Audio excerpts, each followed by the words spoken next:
યુવક સરથાણા ખાતે આવેલા નિર્મળનગરમાં મંડળના પૈસા ભરવા માટે જતા હતા ત્યારે રસ્તામાં અકસ્માત નડ્યો। સમગ્ર ઘટના સીસીટીવીમાં કેદ થઈ જવા પામી છે। સરથાણા પોલીસ દ્વારા હિટ એન્ડ રનનો ગુનો નોંધીને કાર ચાલકની શોધખોળ હાથ ધરી છે।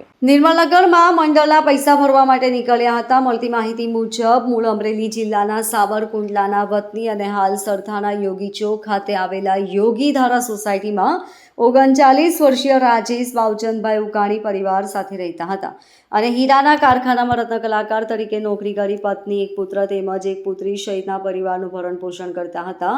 ગઈકાલે સાંજે રાજેશભાઈ બાઇક પર સરથાણા નીકળવા માટે આવેલ નિર્મળનગરમાં મંડળના પૈસા ભરવા માટે નીકળ્યા હતા।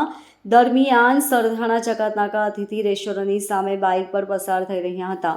કાર ચાલકે અડફેટે લઈ 20 ફૂટ યુવકને ધસેડ્યો હતો ત્યારે ફોર વ્હીલ ચાલકે તેઓને અડફેટે લેતા ગંભીર ઈજા પહોંચી હતી, જેથી તેમને સારવાર માટે ખાનગી હોસ્પિટલમાં ખસેડવામાં આવ્યા હતા, જ્યાં ફરજ પરના તબીબે જોઈ તપાસી તેમને મૃત જાહેર કર્યા હતા।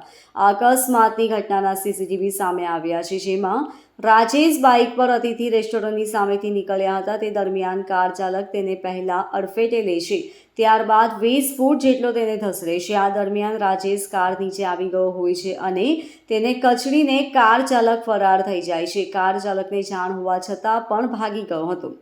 Bureau report LK star news, Surat.